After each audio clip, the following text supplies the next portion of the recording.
Bismillahirrahmanirrahim. Assalamualaikum warahmatullahi wabarakatuh.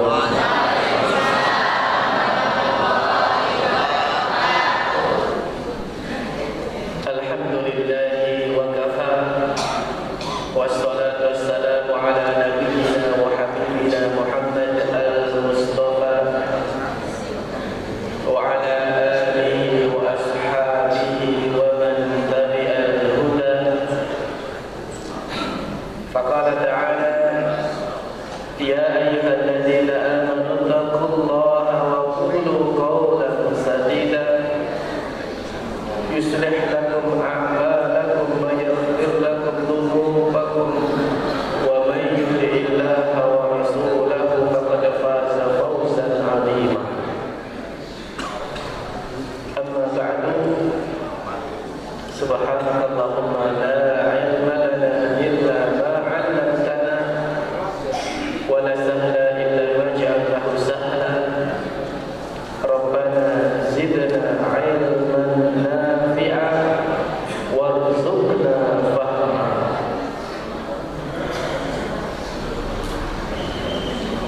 Bapak Lurah yang kami hormati, pengurus PRS yang kami hormati, dan bapak-bapak, ibu-ibu, jamaah sekalian rahimahumullah. Semoga Allah melimpahkan rahmatnya pada kita semua. Alhamdulillah, kembali kita memuji Allah, berusaha mensyukuri setiap nikmat yang Allah berikan pada kita. Tentu dengan berupaya menggunakan setiap nikmat tersebut dalam rangka mentaati Allah, dalam rangka menjadikan nikmat itu sebagai sarana menjauhi larangan-larangan Allah Subhanahu wa ta'ala. Waktu pagi adalah waktu yang barakah, yang didoakan oleh Rasulullah SAW dalam sebuah doa beliau, Allahumma barik li ummati fi umuriha. Ya Allah, berikanlah berkah untuk umatku di pagi hari mereka. Dan waktu adalah salah satu makhluk Allah Subhanahu wa ta'ala. Waktu adalah makhluk Allah Subhanahu wa ta'ala, dan kita dilarang untuk mencela waktu. Dilarang untuk mencela waktu. Dalam sebuah hadis qudsi, Allah Subhanahu wa ta'ala berfirman, Yasubbuni ibnu Adam. Anak Adam itu ada yang mencelaku. Yasubbul dahat wa ana dahat uqallibul laila wan nahar. Ada anak Adam yang mencela waktu, padahal aku, Allah, adalah dan yang mempergilirkan waktu, mempergilirkan siang dan malam. Jadi kita ini dilarang untuk mencela waktu. Ulama menjelaskan mencela waktu itu terbagi dalam 3 hukum. Pertama adalah boleh, kedua syirik, ketiga haram. Yang boleh adalah ketika mengucapkannya sebagai bentuk kabar, hanya untuk mengkabarkan, tidak ada niatan untuk mencela, hanya mengabarkan. Innamal a'malu binniyat. Contohnya umpamanya, wah, siang ini kok panas, karena memang mataharinya ngata-ngata dan tidak ada kipas. Terus ngomong, wah, kok panas ya? Nah, ini termasuk yang boleh. Ya. Hal ini juga disebutkan dalam Al-Quran. Hada yaumun asir. Ini adalah hari-hari yang sulit. Bukan untuk mencela hari, bukan untuk mencela waktu, bukan, tapi bab mengkhabarkan, menginformasikan. Ya, maka itu boleh. Yang kedua adalah celaan yang jatuhnya menjadikan kesyirikan, yaitu ketika seorang hamba meyakini bahwa waktulah yang kemudian menjadi pelaku dari keburukan yang ia rasakan. Mencela waktu, lalu kemudian meyakini bahwa yang mendatangkan madarat, yang mendatangkan keburukan itu waktu itu sendiri. Maka itu hukumnya syirik. Sehingga rusak iyo dino setu Pak. Maka ini tidak boleh. Sing marai Cikoko dino kemis, dino apa? Kliwon.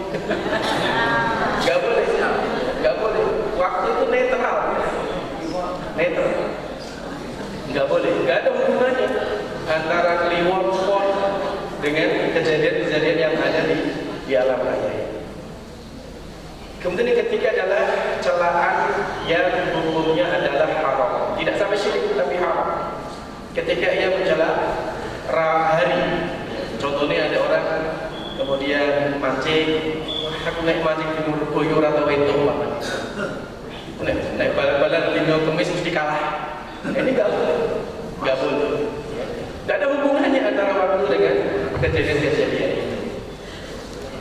Atau bahkan ada sebagian orang yang mencelanya itu sampai kemudian dengan celaan yang tidak pantas. Ada yang mengatakan, wah ini zamannya ini zaman edan. Ada yang mengatakan gitu, dia menyalahkan zaman. Padahal sekitar orangnya, iya, kelakuannya, ucapannya yang merusak waktu itu sendiri. Gitu.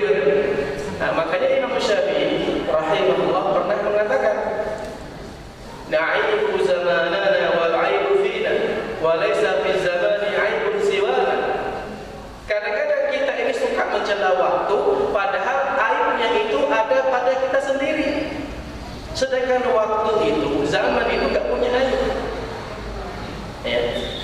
Beliau melanjutkan lagi, wa laysa dhi'bu ya'kulu lahma dhi'b wa na'kulu ba'duna ba'diyana. Serigala itu tidak ada yang memakan daging serigala lain, tetapi manusia terkadang memakan sesamanya terang-terangan.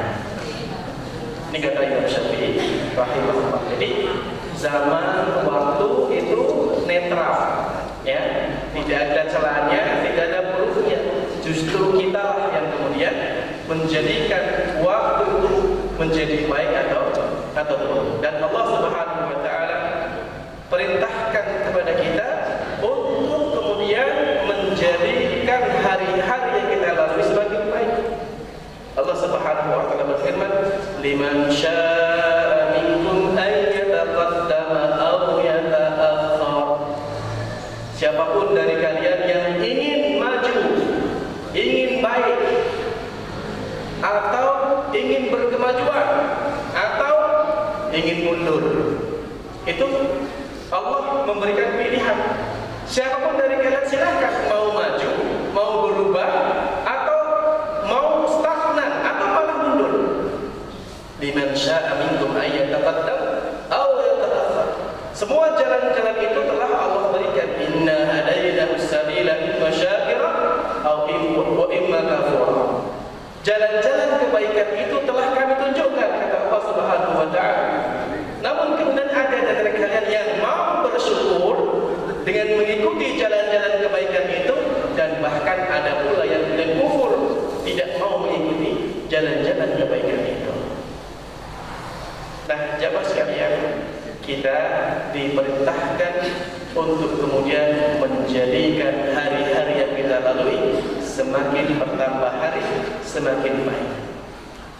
Oleh karena itu, agar hari-hari kita ini semakin baik, maka perlu untuk kita isi dengan amalan-amalan yang terbaik pula.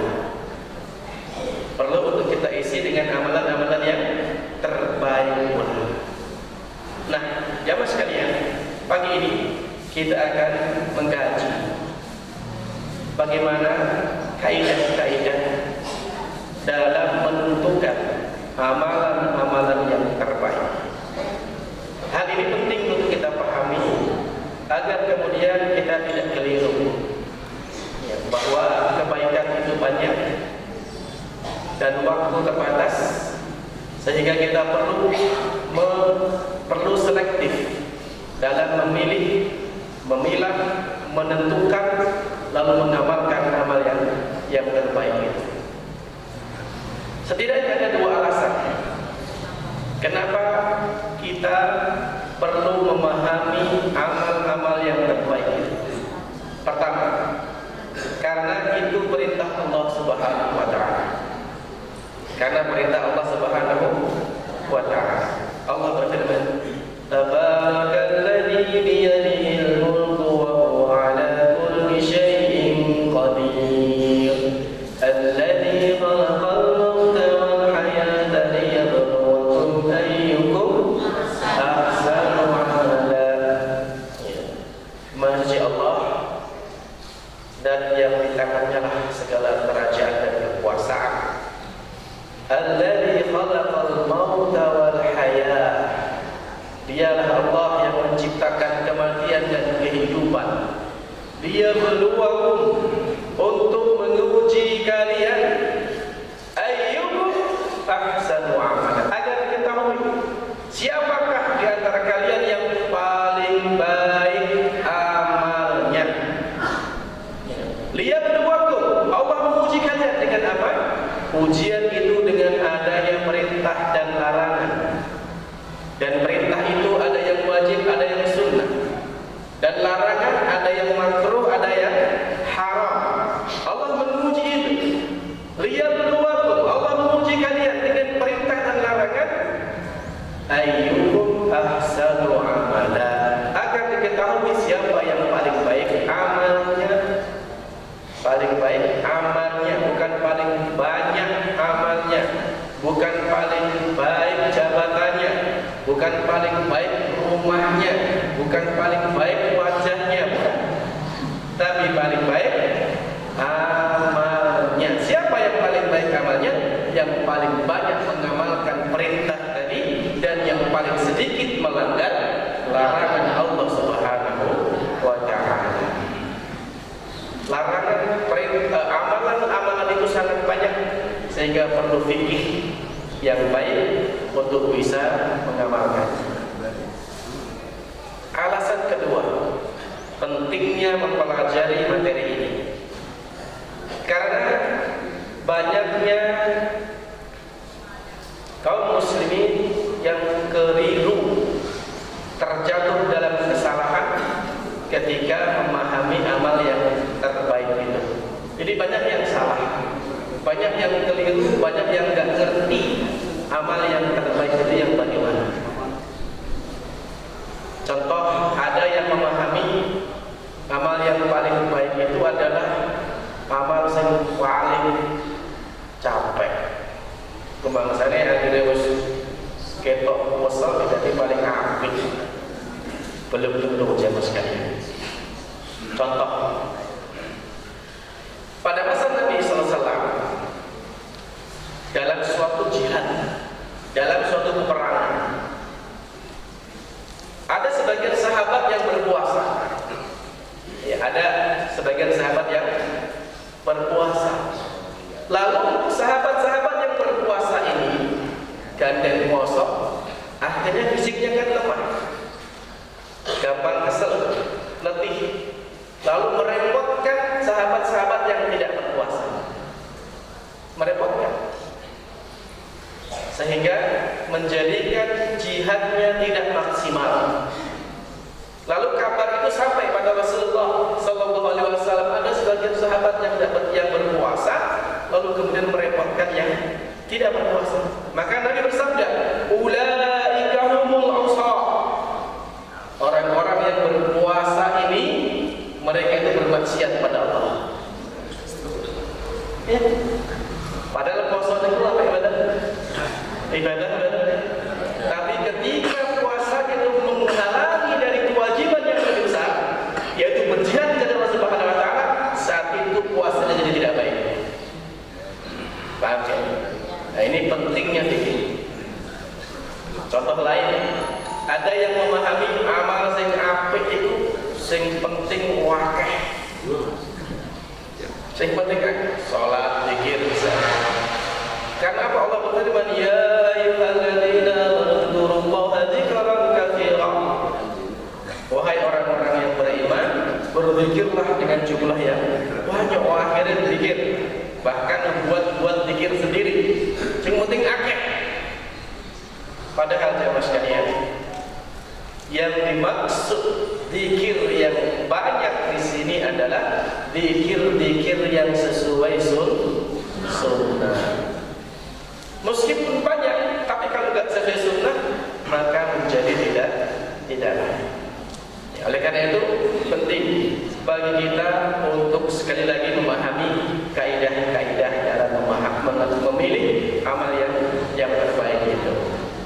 Syekhul Islam Ibnu Taimiyah pernah mengatakan, "Laisal 'aqilu alladhi ya'lamul khaira minasy-syarr." Orang yang berakal itu bukanlah orang yang mengetahui mana yang baik, mana yang buruk. Bukan. Nek kuwi kabeh wong sing ngerti. Nek kuwi ngerti iki apik iki buruk, oke wong sing ngerti. Tadi beliau mengatakan, "Innamal aqilu alladhi ya'lamul khairal khairin wa ya'lamu syarras syarrain." Orang yang berakal adalah orang yang memahami yang terbaik dari dua kebaikan untuk dia pilih dan kerjakan, dan yang memahami yang terburuk dari dua keburukan untuk dia hindari. Paham ya? Jadi orang yang berakal yang mampu memilah dan memilih iki apik, endi sing paling apik iki sing dipilih gitu. Ya. Prioritas. Iya. Dan dia yang memahami iki buruk, endi sing paling ringan keburukannya. Kalau terpaksa milih yang paling ringan keburukannya itu yang dipilih. Ini orang yang berakal. Kalau beberapa pilihan di apik kabeh, maka dia mampu memilih yang paling bagus. Kalau belelah pilihannya elek kabeh dan tidak bisa menghindarinya, maka yang paling ringan keburukannya. Paham ya? Nah, jamaah sekalian yang dimuliakan Allah Subhanahu wa taala. Berikutnya, poin yang berikutnya adalah contoh-contoh amal yang terbaik. Contoh-contoh amal yang terbaik. Ada banyak sekali amalan-amalan terbaik yang disebutkan Rasulullah sallallahu alaihi wasallam.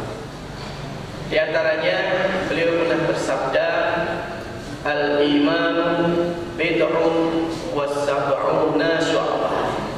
Iman itu ada 70 cabang. Ya. A'laha qaulu la ilaha illallah. Yang paling tinggi adalah kalimat la ilaha illallah. Wa adanaha, dan paling rendahnya aimamatul adha anit thariq, menghilangkan keburukan di jalan, menghilangkan gangguan di jalan. Wal haya'u minal iman, dan rasa malu itu bagian daripada iman. Nabi tidak menyebutkan secara perinci, tapi Nabi menyebutkan bagiannya.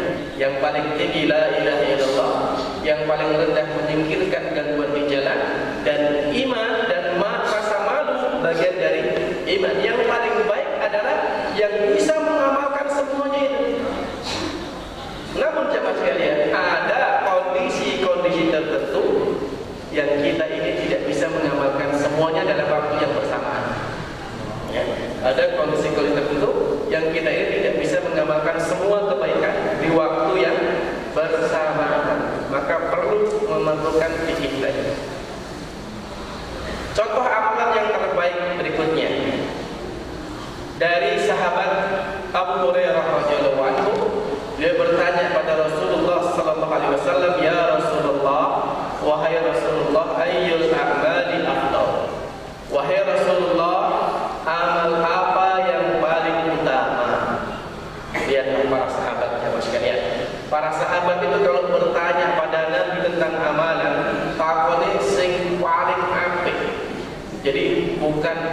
sekedar amal. Ya Rasul, amal sampai kita betul. Tapi yang paling jos, amal apa yang paling baik. Inilah semangatnya para sahabat untuk meraih derajat yang setinggi-tinggi. Maka Nabi mengatakan al-iman billahi wa rasulihi, iman kepada Allah dan Rasulnya, wa al-jihadu fi sabilillah wal hajjul mabrur. Lalu jihad fi sabilillah dan haji yang mabrur. Kemudian sahabat Abdullah bin Mas'ud radhiyallahu anhu pernah bertanya, ya Rasulullah, ayyul a'mali ahabbu ila Allah? Wahai Rasulullah, amal apa yang paling dicintai Allah? Nabi mengatakan, as-salatu ala waqtiha, birrul walidain wal jihad fi sabilillah. Salat tepat pada waktunya, berbakti pada orang tua, dan jihad fi sabilillah. Amal yang paling baik. Dari sahabat Abu Umamah Al-Bahili, dia bertanya, ya Rasulullah, amal apa yang paling baik? Maka beliau bersabda, alaika bis-shaum fa innahu la adla lahu. Buat kamu puasalah, sebab puasa itu tidak ada senilai dengannya, tidak ada yang sebanding dengannya. Amal yang paling baik. Dari sahabat Abu Musa Al-Asy'ari, beliau bertanya kepada Rasulullah, ya Rasulullah, ayyul islami khair? Wahai Rasulullah, Islam apa yang paling baik? Orang Islam yang bagaimana yang paling baik? Rasulullah sallallahu alaihi wasallam bersabda, al-muslimu, seorang muslim yang paling baik itu adalah man salimal muslimuna min lisanihi wa yadihi. Orang Islam yang paling baik itu orang Islam yang saudara muslim lainnya aman dari gangguan lisannya dan gangguan tangannya. Dia nyaman, ya, keberadaannya tidak mengganggu saudara muslim yang lain. Lisannya tidak mengucapkan kalimat-kalimat yang menyakiti hati yang mendengarnya. Tangannya, kakinya pun tidak merusak, tidak mengganggu milik saudara-saudara yang lain. Dari sahabat Abdullah bin Amr bin As, beliau bertanya, ya Rasulullah, ayyul islami khair? Wahai Rasulullah, Islam yang bagaimana yang paling baik itu? Beliau mengatakan, tu'imut ta'am wa taqra'us salam ala man arafta wa man lam ta'rif. Orang Islam yang paling baik itu adalah orang Islam yang engkau beri makan pada orang lain dan kau ucapkan salam pada orang yang kamu kenal maupun tidak kamu kenal. Yang penting orang Islam. Subhanallah, banyak sekali amal-amal yang terbaik itu. Banyak sekali amal-amal yang paling baik itu. Begitu pula sahabat Abu Darda radhiyallahu taala anhu juga pernah meriwayatkan Rasulullah sallallahu alaihi wasallam bersabda, ala unabbiukum bi khairi a'malikum.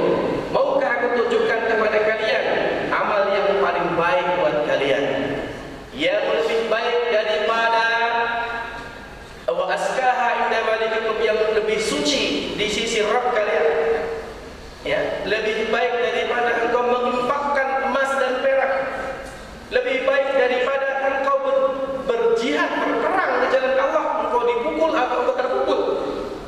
Kata para sahabat, bala ya Rasulullah, tentu mau ya Rasulullah.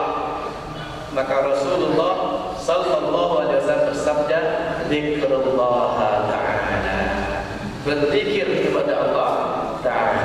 Ini contoh amalan-amalan yang terbaik, amalan-amalan yang paling baik menurut Rasulullah sallallahu alaihi wasallam. Nah, secara umum jamaah sekalian, kaidah umumnya, ya, kaidah umum, kaidah inti, kaidah umumnya, amal yang paling baik itu disebutkan oleh Imam Fudail bin Iyad dalam surat Al-Mulk tadi, liyabluwakum ayyukum ahsanu amala. Maksud daripada ahsanu amala, Imam Fudail bin Iyad mengatakan akhlasuhu wa aswabuhu. Ini kaidah utamanya, kaidah besarnya, kaidah umumnya. Amal yang paling baik adalah amal yang paling ikhlas dan paling sesuai dengan sunnah Rasulullah sallallahu alaihi wasallam. Itu amal yang paling baik. Dari semua amal-amal tadi, amal yang paling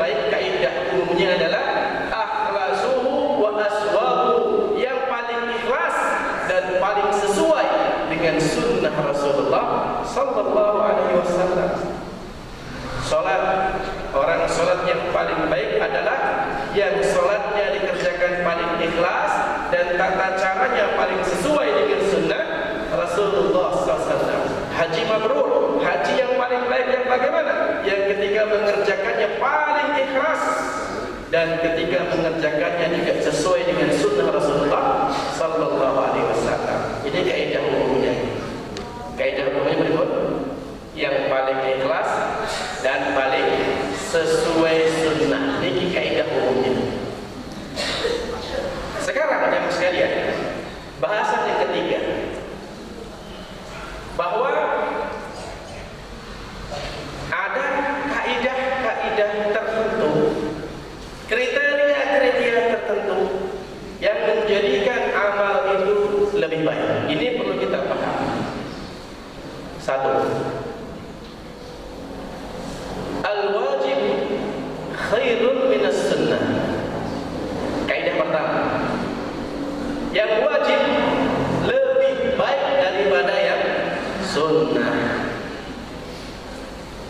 Rasulullah Sallallahu Alaihi Wasallam bersabda, "La yazalu 'abdi yataqarrabu ilayya ahabbu mimma aftaratuhu alaihi." Bahwasanya hambaku itu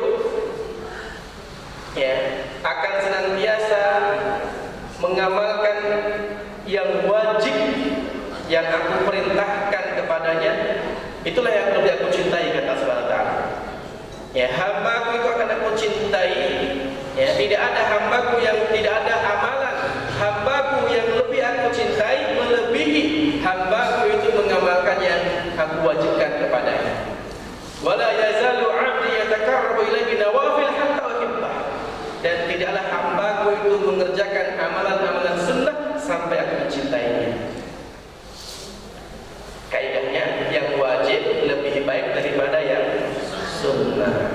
Dahulu pada masa Abdullah bin Umar radhiyallahu ta'ala anhu, dan ini mungkin salah satu kebiasaan yang kadang sudah mulai jarang kita. Beliau mengisahkan bahwasanya di antara kebiasaan para sahabat itu, kalau selesai sholat jamaah sekalian, waktu itu sholat subuh, maka setelah saya sholat, imam itu berikut menghadap ke arah belakang. Imam itu setelah salam sholat, maka menghadap ke arah makmum. Bukan cuma menghadap madep toh, tapi memang itu untuk melihat sapa sing ra ketok, siapa yang tidak datang. Maksudnya untuk apa? Untuk mereka saling bertanya. Kami saling mencari teman-teman kami kalau pas waktu sholat itu. Sehingga kalau didapati kok nggak datang, dikonfirmasi di kiloro, apa lagi lupa, apa kopi gitu. Ini keadaan para sahabat seperti itu. Jadi kalau ada yang nggak datang itu ditanya ada apa, kalau sakit dijenguk, bukan untuk digibah, bukan. Nah saat itu ada satu orang sahabat yang nggak datang, nggak muncul. Lalu ditanya, kenapa ini nggak datang? Ternyata jemaah sekalian, sahabat satu ini nggak muncul, nggak datang ke masjid sholat subuh waktu itu. Ternyata sahabat ini bangun malamnya terlalu cepat. Terus tahajudnya suwi, tahajud menjelang subuh ngantuk, keturun. Akhirnya sholat subuh ketinggalan, telat. Paham? Nah, maka Ibnu Umar tadi menjelaskan, yang wajib lebih baik daripada yang sunnah. Sholat subuh berjamaah di masjid itu lebih baik daripada sholat sunnah tahajud tadi yang pertama tadi. Paham? Jadi bagaimanapun yang wajib itu lebih utama daripada yang sunnah. Kedua, kaidahnya adalah amalan yang dikerjakan secara terus-menerus lebih baik daripada yang terputus. Dalam bahasa Arab disebutkan al-qalilud da'i khairun minal kathiril munqati. Amalan sedikit tapi terus itu lebih baik daripada banyak yang berpisah toh. Jenengan salat tahajud, salat witir, 3 rakaat ning benungi tiap malam tahajud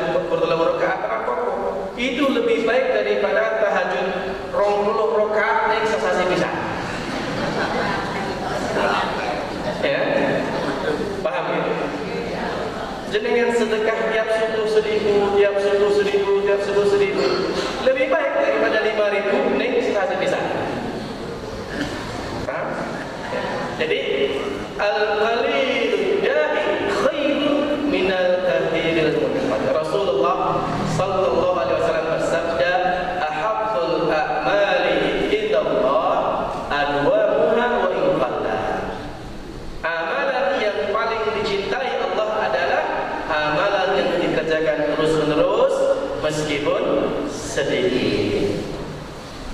Ketiga apa kawan? Ketiga, kaidahnya adalah yang lebih berharga maka lebih baik. Ya. Yang lebih berharga maka lebih baik.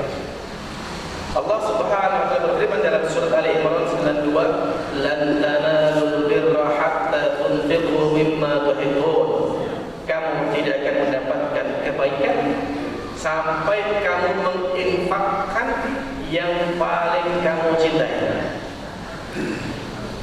Dulu ada sahabat yang bertanya pada Nabi, budak yang paling bagus untuk dimerdekakan yang bagaimana?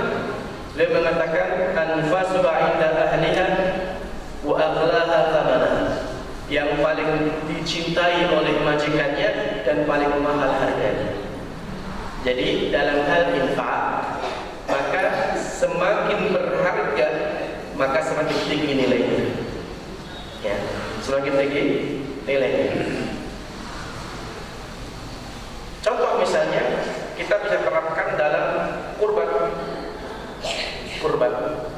Kurban yang paling bagus itu yang bagaimana?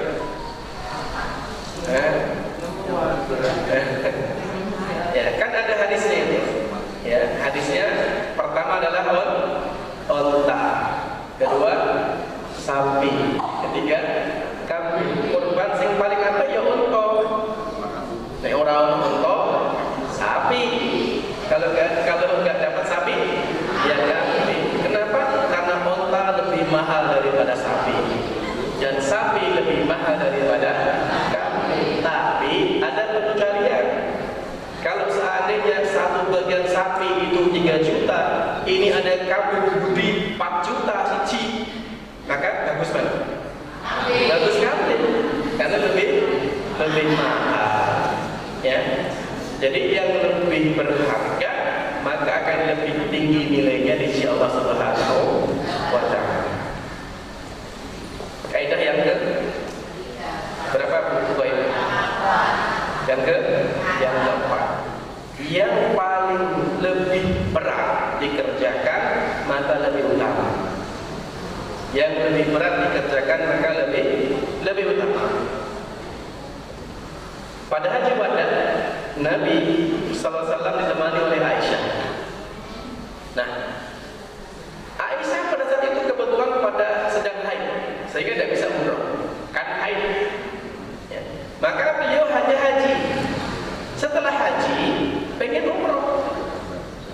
Maka Nabi SAW memerintahkan kepada Abdurrahman bin Abu Bakar untuk menemani Aisyah ke miqat. Dan yang diambil miqatnya di Tanaim. Sekarang dibangun masjid namanya Masjid Aisyah. Di situ Aisyah mengambil miqat. Nah, itu kan sudah haram kan jauh. Jangan bayangkan sekarang saya itu numpak taksi berapa jam misalkan. Zaman dulu belum ada taksi. Ya, kira-kira kalau bahasa kita Aisyah itu ngomong, "Wah, ya Allah, kesel ya. Ya capek ya, laku. Maka Nabi bersabda, "Ajruki ala qadri nasabiki." Pahalamu itu sesuai dengan tingkat kesulitanmu. Pahalamu sesuai dengan tingkat capekmu. Ya, semakin lelah, semakin letih, semakin tinggi pahalanya. Maka bapak-bapak, ibu-ibu sekalian, yang ke masjid naik motor dengan ke masjid jalan kaki, gede di pahalanya. Kenapa? Lebih capek. Iya. Lebih capek. Bahkan yang jalan kaki itu ada tambahan pahala. Ketika man tatahhara fi baitihi, barang siapa bersuci di rumahnya, lalu dia ke masjid untuk salat, kana hutwatahu ihdahuma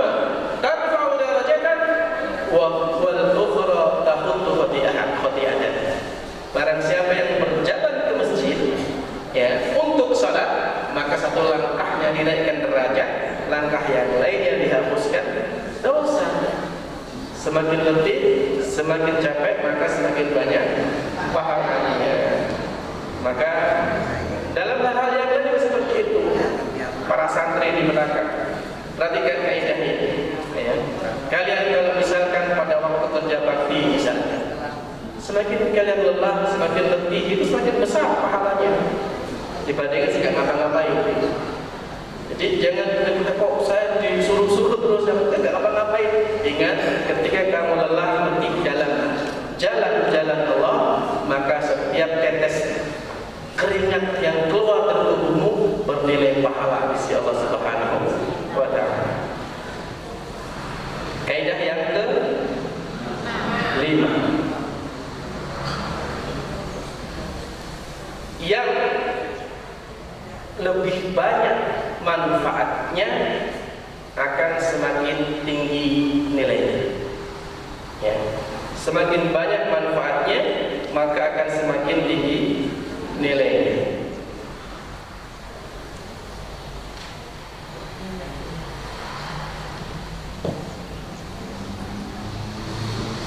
Ya. Jadi amalan yang manfaatnya itu lebih banyak, manfaatnya lebih luas, akan semakin tinggi nilainya. Contoh misalnya ada orang bangun masjid di tempat A, dia juga bangun di tempat B. Di tempat A, masjidnya itu dipakai sholat, dipakai jamaah, dipakai ngaji, ya, dipakai zikir, dipakai aneka macam kebaikan, iktikaf dan sebagainya. Wakai. Terus di tempat B, sing sholat gerung telu, gerung papat. Apa pun di pahalanya. Atau lebih. Kenapa? Karena semakin banyak yang memanfaatkan. Ada orang bangun sumur, bikin sumur. Di sini sumurnya dibuat terus wudu, nyuci, masak, mandi, nyiram tanaman. Di sini jarang-jarang dia. Maka semakin banyak manfaatnya, semakin luas manfaatnya, semakin lama waktunya, semakin tinggi nilainya. Oleh karena itu jemaah sekalian, di antara amalan yang hendaknya jadi prioritas adalah amalan yang berkualitas, manfaatnya luas, punya waktu yang tidak terbatas.